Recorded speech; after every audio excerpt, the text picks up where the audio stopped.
Caríssimos irmãos e irmãs, celebramos a memória de São Francisco de Sales, bispo e doutor da Igreja.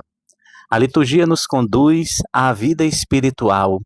O fundamento da nossa confiança não está no que sentimos, mas em quem Deus é. Nossa confiança tem duas colunas firmíssimas: a infinita bondade de Deus e os méritos da paixão e morte de nosso Senhor Jesus Cristo. E há uma condição do nosso lado: não é sentir, mas decidir e abandonar-se sem reservas à providência, mesmo quando as emoções oscilam. São Francisco de Sales é claríssimo. Não devemos medir a fidelidade pelo gosto espiritual, mas pela vontade entregue. A fé verdadeira não se apoia em sensações, apoia-se em Cristo. A leitura de 2 Samuel, capítulo 1, nos coloca diante de um momento dramático: a morte de Saul e de Jonatas. Davi recebe a notícia e reage de modo surpreendente. Ele rasga as vestes, chora, jejua e lamenta. Humanamente, Saul era seu perseguidor, mas espiritualmente, Davi não celebra a queda do inimigo. Ele lamenta a tragédia de Israel. Isso revela um coração purificado. A verdadeira grandeza não está em vencer o outro, mas em vencer a dureza do coração. Davi mostra que o justo não se alimenta da desgraça alheia. Esse lamento não é fraqueza, é maturidade espiritual. Davi ama o seu povo, ama a história de Deus com Israel e sofre com o que se perdeu. A compaixão é sinal de que o coração está mais próximo de Deus, porque Deus é rico em misericórdia.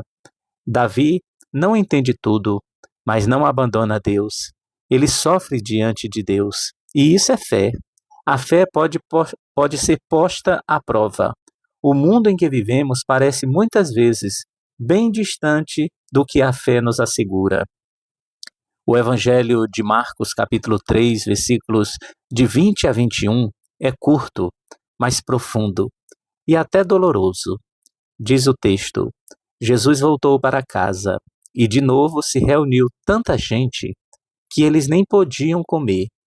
Quando os seus souberam disso, saíram para agarrá-lo, pois diziam: ele está fora de si.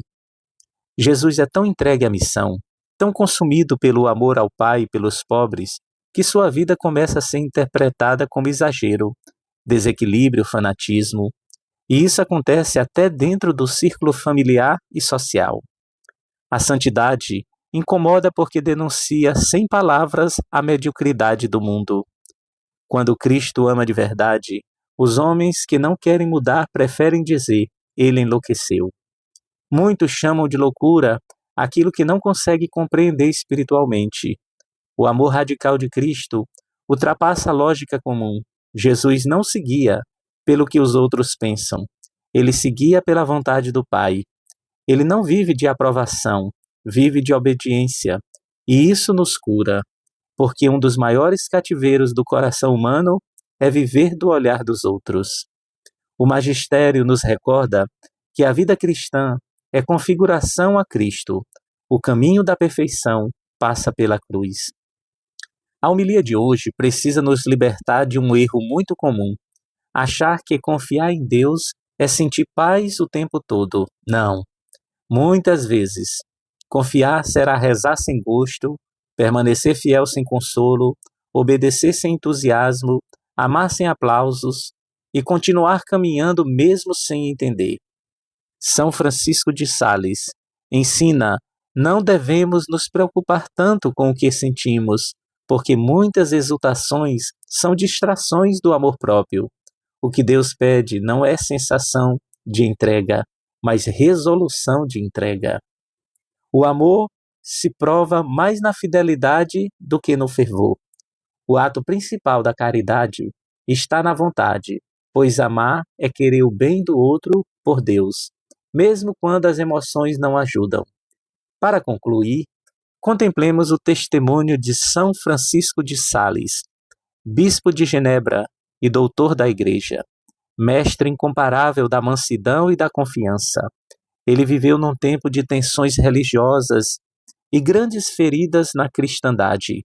Mesmo assim, evangelizou com uma marca raríssima, a firmeza sem dureza. São Francisco de Sales escreveu e pregou de tal modo que ficou conhecido como o Santo da Doçura, e repetia que pode-se apanhar mais moscas com uma gota de mel do que um barril de vinagre. A confiança cristã nasce da bondade do Pai e da cruz do Filho, e se prova na decisão diária de pertencer totalmente a Deus.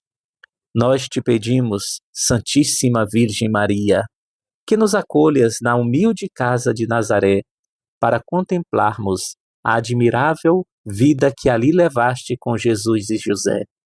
Conduze-nos ao teu Filho, para que a nossa vida esteja firmada na infinita bondade do Pai e nos méritos da paixão e morte de Jesus.